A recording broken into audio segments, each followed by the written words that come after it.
Hey everyone, and welcome back for another deep dive. This time we're tackling a topic that's been all over the news lately, and honestly, it's been kind of hard to keep up with all the twists and turns, right? Oh, absolutely. We're talking, of course, about student loan forgiveness. Mm-hmm. Specifically, all the action happening under the Biden administration. It's been a whirlwind. It really has. Yeah. Over 5 million borrowers Yeah. already got some kind of relief. Yeah, That's massive. it's incredible. And this is all happening even after the Supreme Court, kind of slammed the brakes on Biden's big plan for broad loan forgiveness. Right. So that's what we're diving into today. How'd they make that happen? What's the strategy here? Well, it's fascinating, really. The Biden administration has really focused on targeted actions. Targeted, yeah. Yeah, and they've had some pretty impressive results by using existing programs and I guess you could say some strategic legal moves. Okay, so let's break that down. Yeah. You mentioned existing programs. Right. What kind of programs are we talking about? So there are a few key ones. For instance, you have income-driven repayment plans. Okay. About 1.4 million borrowers benefited from fixes to those plans. I think that's something that we might need to explain a little bit because not everyone listening may be, super familiar with all the different types of loan programs. Oh, absolutely. So what exactly is income-driven repayment? So basically, think of income-driven repayment plans as a safety net, Okay. for borrowers. Yeah. They cap your monthly payments based on your income and, your family size, too. So it's not just a flat rate. No. It really takes into account your individual circumstances. It really does. Okay. And this ensures that you're not completely overwhelmed by debt. You can actually manage it. Right. And here's the big thing. After you make a certain number of years of payments on this plan, any remaining balance, poof, gets forgiven. Gone.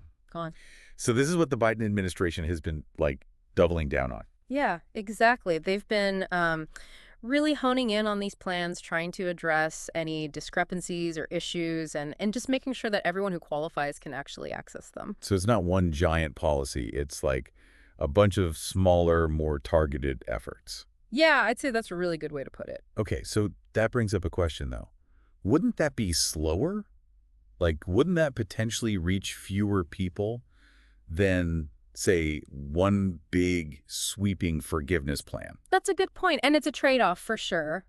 Broad forgiveness would have been impactful, definitely, but it also ran into a huge roadblock. The Supreme Court. Exactly. Back in 23, the court basically said, nope, the administration doesn't have the authority to do that. Okay, so this targeted approach, this is a way to get around that. Well, not really get around it, more like work within the existing legal framework. I see. By focusing on programs like income-driven repayment and the Public Service Loan Forgiveness Program. Public service loan forgiveness, yeah. Yeah, those already existed. So they're just, making them work better. So, I got it, okay. But all this hasn't been without controversy, right? absolutely not.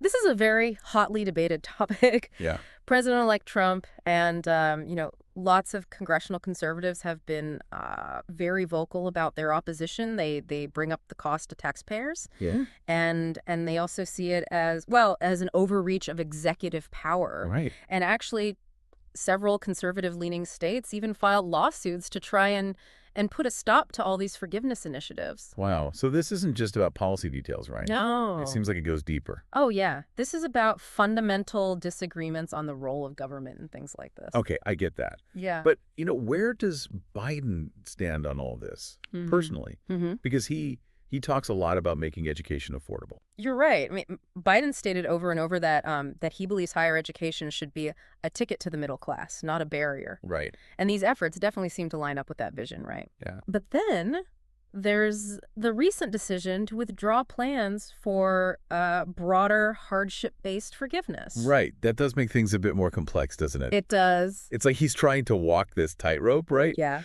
Between his commitment to helping student borrowers and the realities of, a very divided political scene and potential legal challenges. Exactly. It's tricky. It really is. And it also makes you wonder what's next for student loan forgiveness, Yeah. With Biden's term ending and these ongoing legal battles and, political debates, could a new administration come in and, completely change course, maybe bring back broad forgiveness plans? Right. That is the question, isn't it? So what we've learned today is student loan forgiveness is a very multifaceted issue. It's got all these legal complexities, these political debates.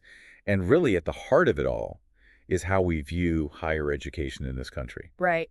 And for everyone listening, this means staying informed is more important than ever. What happens next with these policies could have a huge impact on, like, everything. The cost of college, access to education, even career choices for, like, years to come. It's true. And, I think it's also crucial that we don't lose sight of the human side of this. Absolutely. Imagine the relief that someone feels when they suddenly find out their loans are forgiven. Yeah. They can pursue their dreams without this huge weight of debt. They can contribute more to the economy, maybe even, buy a home or start a family or just invest in their future. Yeah, and those are the stories that we really need to hear more of, because it's easy to get lost in, the political battles and the legal stuff. But at the end of the day, this is about people's lives. Mm-hmm. It's about their futures. So as you continue to follow this whole issue, remember to look beyond just the headlines and think about the real world impact these policies have on individuals, maybe even on you or someone you know. I completely agree. And one last thought. The fight for affordable education, it's not over. This deep dive has, hopefully given you a good understanding of all the complexities. Yeah. But it's up to all of us to stay engaged, to advocate for a system that makes education a pathway to opportunity, not a burden that we just keep passing down, from generation to generation. I love that. Okay, that's going to do it for this deep dive. Yeah. We hope you learned something new. And as always, stay curious, stay informed, and we'll catch you in the next one.